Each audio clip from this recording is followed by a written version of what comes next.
Kita masuki materi mengenai bahaya kelistrikan, identifikasi bahaya pemantauan dan pengukuran.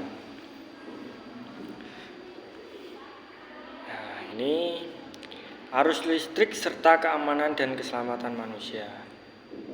Pertama, kita harus tahu keamanan dan keselamatan listrik bagi manusia. Antara lain, keamanan adalah sebuah kebutuhan dasar manusia prioritas kedua berdasarkan kebutuhan fisiologis dalam hierarki Maslow yang harus terpenuhi selama hidupnya. Sebab dengan terpenuhinya rasa aman, setiap individu dapat berkarya dengan optimal dan dalam hidupnya. Mencari lingkungan yang betul-betul aman memanglah sulit, maka konsekuensinya promosi keamanan berupa kesadaran dan penjagaan adalah hal yang penting. Jadi keamanan itu nomor 1 untuk diri kita. Dalam rangka usaha menyadarkan pentingnya menjaga keamanan dan menyediakan keamanan bagi anggota keluarga, komunitas, dan masyarakat, sangat relevan membahas keamanan dari arus listrik. Karena arus listrik termasuk penyebab kecelakaan yang cukup dominan yang menyebabkan kebakaran maupun kematian. Terjadi baik pada perumahan maupun industri. Beberapa penyebab yang berpotensi menyebabkan kecelakaan listrik pada lingkungan kerja maupun rumah tangga. Jadi arus listrik itu sangat berbahaya. Dan bahaya itu kita di sini belajar gimana sih cara amannya untuk arus listrik bagi kita. Nah, selanjutnya ini kita antara lain bahayanya adalah buruknya instalasi listrik, yaitu pemasangan kabel yang serampang, rusaknya isolasi berdasarkan usia. Jadi kalau buruknya instalasi listrik itu instalasinya yang tidak tepat atau dikatakan kurang standar, maka dari itu akan berbahaya bagi kita. Apalagi sampai rusak isolasi pada kabel listrik. Jadi kalau kabel serampang itu contohnya kabel-kabel yang tidak ada jalurnya kabel, tapi ibaratnya kayak di rumah kita itu dari kabel depan menuju ke belakang itu tidak lewat dari tembok atau siku-siku rumah, tapi langsung dia serampang jembatan melewati langsung ke dalam instalasi pertengahan. Itu kurang baik bagi diri kita karena bisa membahayakan. Yang kedua adalah kurangnya pemahaman terhadap lingkungan. Bekerja dengan alat-alat baru atau alat yang sudah tua memerlukan perhatian khusus. Nah, untuk ini juga di dalam industri ada banyak alat-alat yang baru. Nah, pada saat alat yang baru, kita perlu memahami alat itu seperti apa dan cara menggunakannya, terus resikonya ke depannya. Bila mana kita ada kesalahan itu, kita bisa meminimalisir keburukan. Nah, contohnya kayak ada alat baru, kita nggak tahu cara mengoperasikannya. Nah, kita mencoba-coba, pada saat itu yang terjadi akhirnya fatal. Nah, yang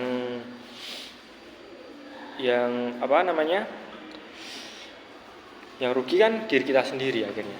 Nah, maka dari itu perlu ada training dan ada pengawasan dari orang yang sudah paham dengan alat tersebut. Yang ketiga adalah penggunaan pemanasan listrik. Bahaya rusaknya isolasi pada alat pemanasan listrik sangatlah besar, terutama jika isolasi berhubungan dengan manusia atau media penghantar listrik yang berpotensi kontak dengan manusia. Sebagai contoh, water heater. Kalian kan tahu water heater itu seperti apa? Nah, nanti saya tunjukkan di atas sini. Jadi water heater itu seperti kayak pemanas air di dalam kamar mandi itu. Nah, itu pada saat itu juga bahaya pada saat instalasinya buruk. Nah, ada kasus di mana itu ada seseorang teknisi yang cara menginstalasi water heaternya itu tidak ada kesalahan sedikit, jadi isolasinya itu terkelupas. Nah, pada saat isolasi terkelupas, akhirnya kabel listrik itu kan di dalam water heater itu kan kabel menyatu dengan air.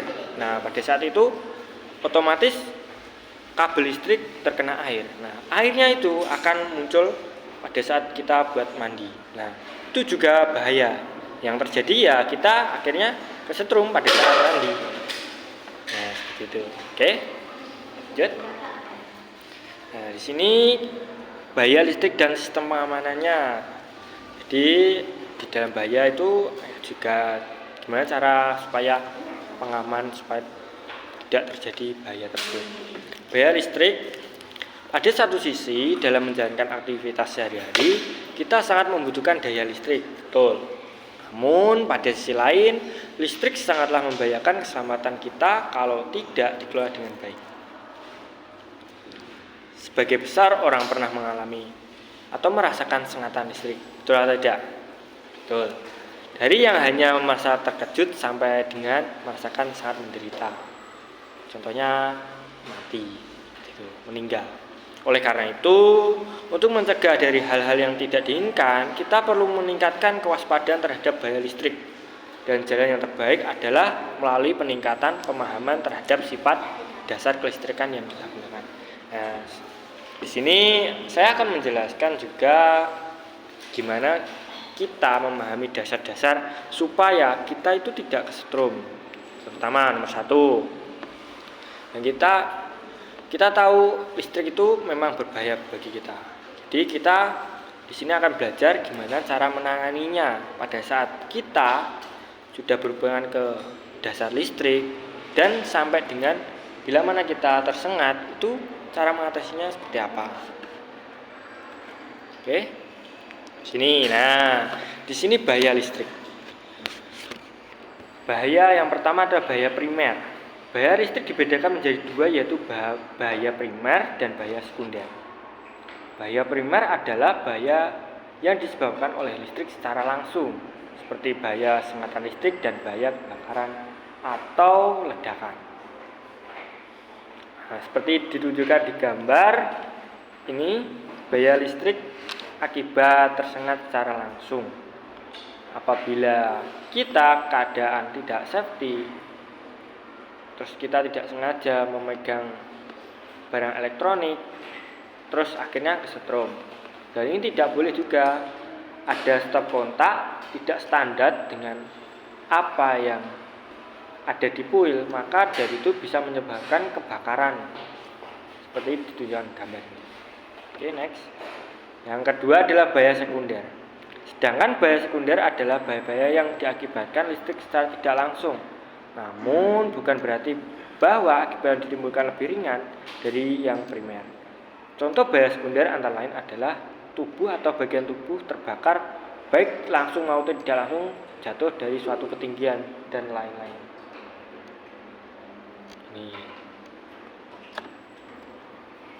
Dan akhirnya ini kita tersengat petir dan kita mempunyai kekuatan halilintar seperti Boboiboy halilintar. Oke. Nah, yang ketiga adalah ini dampak sengatan listrik antara lain adalah, jadi dampaknya banyak pada saat kita tersengat listrik. Ini gagalnya kerja jantung, yaitu berhentinya denyut jantung atau denyutan yang sangat lemah sehingga tidak mampu mensirkulasi darah dengan baik. Untuk mengembalikannya perlu bantuan dari luar. Jadi apabila kita kesetrum, tersengat listrik, sampai dengan tersengatnya itu lama, maka dari itu yang diserang adalah jantung dulu. Maka dari itu jantung tersengat itu akhirnya denyutannya itu lemah. Nah, maka dari itu kalau lemah, otomatis pompa darah itu yang dipompa sedikit. Nah, itu bisa mengakibatkan sesak napas, kerusakan sel tubuh, atau terbakar, atau bisa jadi pingsan. Seperti itu.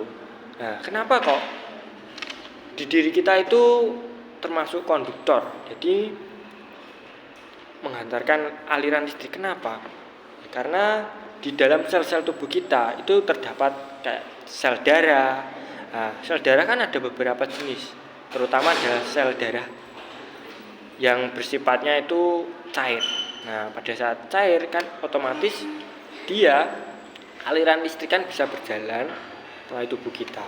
Jadi kita itu termasuk konduktor dalam aliran listrik. Itu. Oke. Jadi hati-hati pada saat kita berurusan dengan aliran listrik. Nah, ini proses tadi yang kita jelaskan. Kenapa kok listrik itu bisa masuk ke tubuh kita?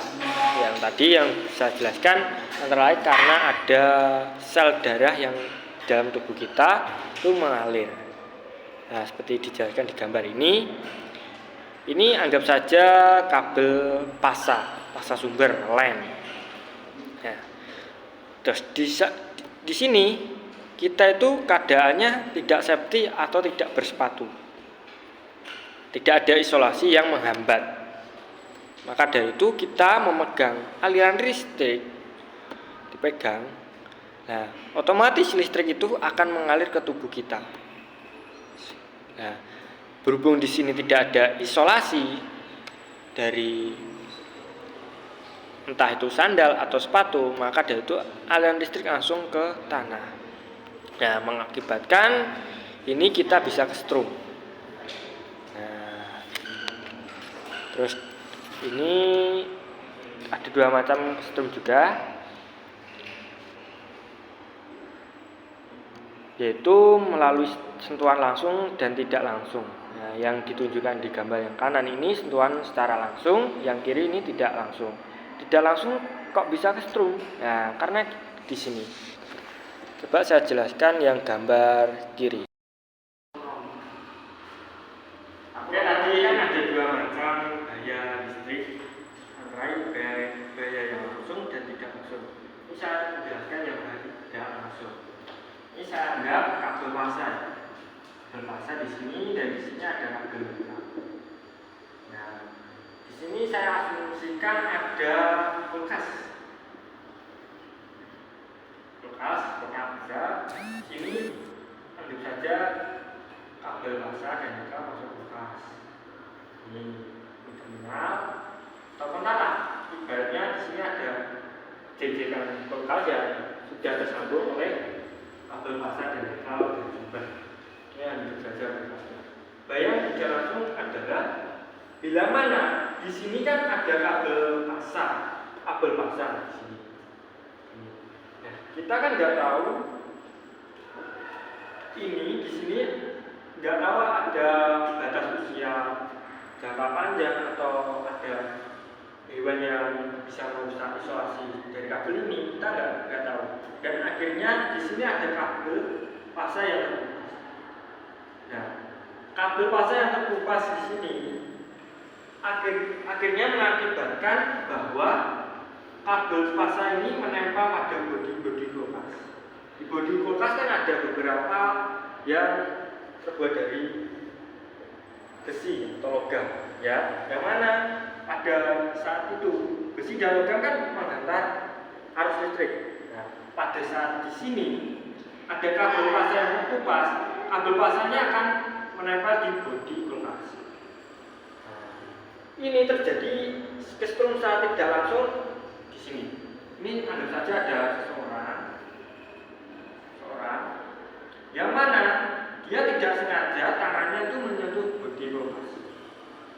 Nah, kalian kan pernah tersengat ibaratnya kayak pegang monitor komputer PC. Nah, terus ada lagi pegang bodinya kulkas, ada kayak berasa kesemutan atau hampir kesetrum tersengat. Karena ini di sini ada kabel pasar terkupas dan bodinya ini ada arusnya. Di sini ada arusnya tentu saja.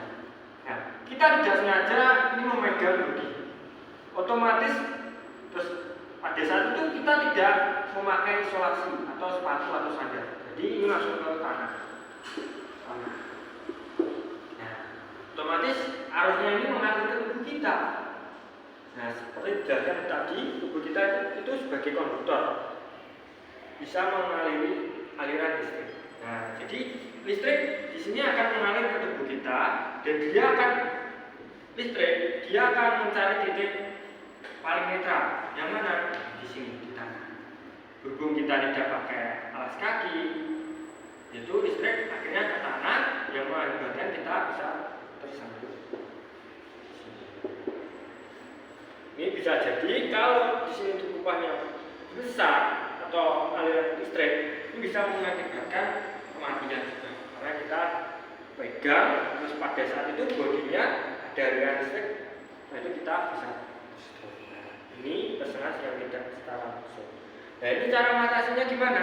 Maka dari itu kalau di rumah-rumah yang standar kuil itu pasti ada kabel ground. Jadi ground itu masuk ke dalam rumah juga. Jadi ada 3 di steker itu ada kabel 3 pasti di dalam stok kontak. Ada kabel 3 itu pasar, netral sama ground. Groundnya itu pasti kalau di kulkas itu dia ini ada terminal. Yang terminal ground ini berhubung dengan bodi kulkas. Jadi otomatis groundnya masuk ke dalam bodi sini. Nah, yang mana bodi kulkas ini dia sudah dialiri kabel ground. Nah, pada saat kabel pasar ini terkelupas, nah ini otomatis bodinya kan ada aliran. Nah, alirannya ini akan dibuang ke tanah, dinetralkan ke tanah. Jadi dibuang ke tanah. Nah, maka dari itu yang arusnya dibuang, maka yang masuk ke dalam tubuh kita ini arusnya berkurang. Jadi ibaratnya di sini ada arus yang masuk 50 bar, terus yang terkupas akhirnya dibuang ke tanah menjadi 25. Nah, terus yang masuk ke tubuh kita bebannya malah berkurang, entah itu jadi beberapa watt atau berapa volt gitu. Akhirnya kita ya juga ada aliran listrik, tapi kita tidak merasa stroke karena alirannya sudah dinyatakan ke ground. Oke, ya. Baik, itu aja. Ini next one. Nah, sini kondisi-kondisi berbahaya. Nah, ada beberapa banyak foto, yang mana foto itu sangatlah berbahaya bagi listrik di rumah kita. Terutama ini ada kabel stop kontak, yang mana kita berlebihan beban atau berlebihan muatan pada saat kita mencolokkan beberapa adaptor atau colokan yang lain. Di dalam stop kontak itu ada spek tahanan yang dia kuningannya itu mampu menahan berapa ampere. Arusnya menahan berapa ampere. Di sini contohnya ada, ini kan ada 4 colokan. Standarnya ini kan kita pakai 4 colokan. Nah, berhubung itu ini ditambahi lagi pakai T. Nah, ini berlebihan akan mengakibatkan biasanya di stop kontak itu akan leleh. Dia akan leleh karena apa? Karena banyaknya beban dan mengakibatkan panas di tembaganya seperti itu. Akhirnya ini kan isolasi. Akhirnya isolasi kan kena panas dari beban itu, dia akan meleleh. Sini ada stop kontak yang terbakar. Ini kenapa? Ini biasanya memakai kabel yang tidak standarnya. Contohnya kayak bebannya di rumah kita ibaratnya besar. Ya, kabel untuk beban sanyu atau pompa air. Bebannya kan besar, Kak Sibel itu. Nah, kita memakai kabel yang kabel itu tidak boleh dipakai pada saat beban yang besar. Contohnya kayak kabel audio itu yang kabelnya merah sama putih tapi yang bening. Nah, itu kita pakai untuk mencolokkan sibel atau pompa air. Maka tidak lama kemudian kabel itu akan terbakar. Karena apa? Karena dia tidak kuat menahan aliran listrik yang sangat besar. Ampernya pompa air kan besar. Maka dari itu kabel yang aliran listriknya yang mengalir juga besar dan tidak bisa menahan seperti itu. Biasanya kabelnya panas dan bisa terbakar. Gitu. Sini ada, nah ini seperti yang di depan tadi, buruknya isolasi. Jadi ini diakibatkan oleh biasanya umur kabel yang lama, jangka lama, atau pemasangan isolasi yang tidak tepat seperti ini juga tidak baik. Oke, apalagi yang ini, yang keempat ini tidak boleh nih, kabel sampai sudah ada aliran listrik, terus kita makan, itu nggak boleh. Ini nggak makan, cuma ada kabel yang masuk ke dalam mulut kita. Nah ini yang tidak boleh. Kenapa tidak boleh ya? Nanti kita kan nggak tahu di dalam isolasi itu ada kabel yang terkelupas. Nah, bisa mengakibatkan stroke. Dan yang kelima ini kita itu tidak boleh bergantung pada kabel listrik. Nah, ini nggak boleh, apalagi bergantung. Oke, kondisi itu tadi kondisi yang berbahaya. Jangan ditiru ya. Nah, ini kita masuk sistem pengaman terhadap bahaya listrik. Pengaman terhadap sentuhan langsung. Nah, jadi tadi kayak kita tersentuh pada saat langsung itu pengamanannya gimana? Selain isolasi pengaman yang memadai, memberikan pembatas. Isolasi pengaman yang memadai antara lain pastikan bahwa kualitas isolasi dengan baik dan dilakukan pemeriksaan dan pemeliharaan dengan baik. Memasang kabel sesuai dengan peraturan dan standar yang berlaku. Ini memberikan batas, menghalangi akses atau kotak langsung menggunakan ekslosur atau pembatas, penghalang. Ini dapat meminimalisir resiko tersengat listrik akibat sentuhan langsung, sehingga manusia aman akan lebih terjamin keamanannya. Ketiga ini kita menggunakan peralatan interlocking. Peralatan ini biasa dipasang pada pintu-pintu pada ruangan yang di dalamnya terdapat peralatan yang berbahaya jika pintu dibuka. Nah ini biasanya di industri ada. Jadi ada kayak interlocking itu ada simbol yang menandakan bahwa di dalam itu berbahaya. Nah ini juga ada pintu bila mana dibuka, semua peralatan listrik terputus. Jadi ini ibaratnya emergency. Bisa proteksi untuk diri kita. Biasanya di industri yang pasang. Nah, seperti di contoh di gambar ini, isolasi pengaman yang memadai. Jadi ya seperti ini. Di sini memberikan pembatas. Jadi kalau ada di dalamnya nih peralatan yang berbahaya, maka harus diberikan pembatas. Sini.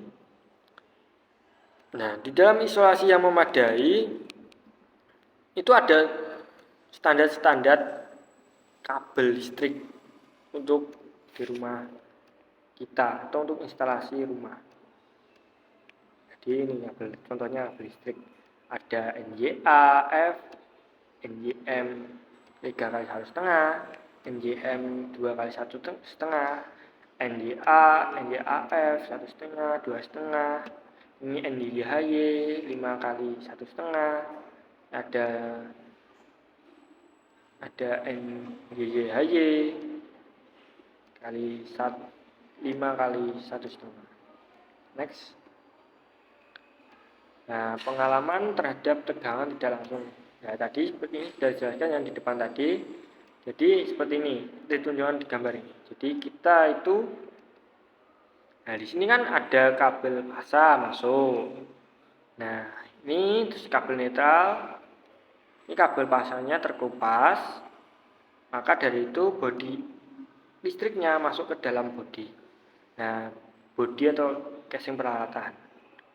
Nah, setelah itu ini kan ada terminal ground yang sudah dinetralkan ke tanah, jadi ini sudah nyambung ke bodi. Maka dari itu listrik yang menempel di bodi ini sudah dinetralkan atau dibuang ke tanah. Maka dari itu kita memegang ini sudah tegangannya sangat kecil. Jadi kemungkinan kita tersengat itu minim. Nah, di sini ini sama ya. Nah, di sini colokan di kulkas pasti ada 3 kabel. Yang mana kabel itu ada pasa, netral, sama ground. Nah, jika di stop kontak di rumah kita tidak ada ground, ya sama aja. Percuma kalau kita pakai 3 kabel dalam satu colokan, tapi colokannya tidak ada groundnya seperti ini. Nah, di sini kan ada groundnya, jadi aman buat. Oke, lanjut. Nah, ini terutama alat-alat proteksi otomatis. Ini biasanya banyak ditemukan di industri-industri. Kalau di rumah tempat tinggal, minim yang pakai seperti alat ini. Ini namanya LCB, thermal overload, dan NFB. Ini banyak, ini fungsinya sama buat proteksi, tapi pengaman, tapi ini berbeda-beda tempatan. Ditempatkan yang berbeda-beda. Ini walaupun berbeda-beda namun secara prinsip adalah sama. Nah, prinsipnya sama untuk proteksi. Oke, lanjut. Nah, pengaman pada peralatan portabel. Jadi metode pengamanan peralatan listrik portabel dibedakan menjadi 2 kelas, yaitu antara kelas 1, kelas 2, dan kelas 3. Alat kelas 1 adalah alat yang mengaman terhadap sengatan listrik menggunakan saluran pertanahan, ada grounding. Jadi pengamanannya menggunakan sistem ground. Tadi di stop kontak itu ada groundnya. Ya, biasanya alatnya itu di bodinya terbuat dari casing atau logam. Yang kedua adalah listrik yang mempunyai isolasi ganda, di mana lengkap ada bagian-bagian tersebut dapat memakai terbuat dari isolasi. Contohnya kayak casingnya ini terbuat dari isolasi, bisa ada. Terus sama kabelnya ini ada double isolasi, jadi antara isolasi luar sama dalam. Nah, ada alat bekas ini diperlukan sama pertanahan. Contohnya ini. Nah, kalau yang di sini ini isolasi ganda, jadi kayak bodinya ini sudah terbuat dari isolasi. Yang pertama ini, nah ini bodinya dari logam, tapi di dalam logam ini sudah ada sistem ground. Ini ada 3 kabel pasa, netral, dan ground. Di sini ada 2 kabel, maka jadi pengganti proteksinya pakai isolasi ganda. Ini prosedur keselamatan umumnya. Yang pertama adalah hanya orang yang berwenang dan berkomitmen yang diperbolehkan bekerja pada atau bekerja di sekitar peralatan listrik. Jadi yang di saat kita membagi listrik ya biarlah orang-orang yang berpengalaman yang membagainya. Kita yang tidak tahu apa yang tidak tahu cara membagainya ya sudah, jangan ikut-ikutan. Yang kedua, menggunakan peralatan listrik sesuai dengan prosedur. Jangan merusak atau membuat tidak berfungsinya alat pengamanan. Nih. Jadi kalau kita tidak bisa memperbaiki ya sudah kita menjaga supaya tidak rusak. Yang ketiga, jangan menggunakan tangga logam untuk bekerja di daerah instalasi listrik lihat gambar. Jadi ini loh, kenapa kok kita tidak, ya ini boleh, tapi kita dianjurkan untuk memakai pengaman. Kenapa? Karena dari logam ini kan sifatnya konduktor. Bila mana ada kabel listrik yang terkupas, ini bisa jadi tangga yang kita pegang ini bisa nyetrum. Oke. Nah, yang keempat adalah pertolongan pertama pada orang yang tersengat listrik. Nah, ini perlu diperhatikan. kalau ada orang yang tersengat listrik, kita itu cara membantunya, cara menolongnya, jangan pegang orang yang tersengat. Nanti kita juga ikutan tersengat. Nah, caranya gimana?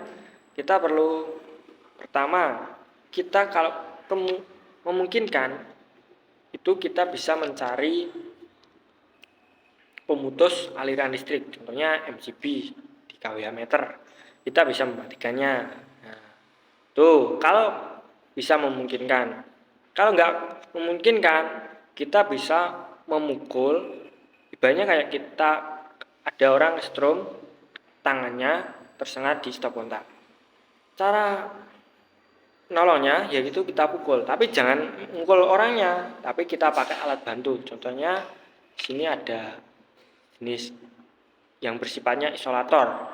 Nah, contohnya kayu aja, kita pukul saja kayu, jedes. Supaya apa? Supaya dia menempel di stop kontak itu, dia terlepas, maka dari itu dia berhenti dari kesengatan.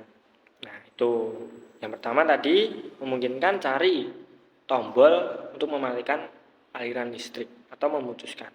Kalau tidak memungkinkan, ya kita pakai alat bantu ya berupa isolator untuk menjauhi dari tersengatnya listrik.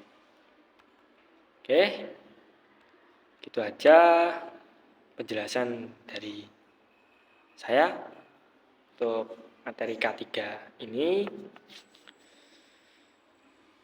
Oke, kalau ada kurangnya mohon maaf. Kalau ada saran, pendapat bisa tulis di komentar.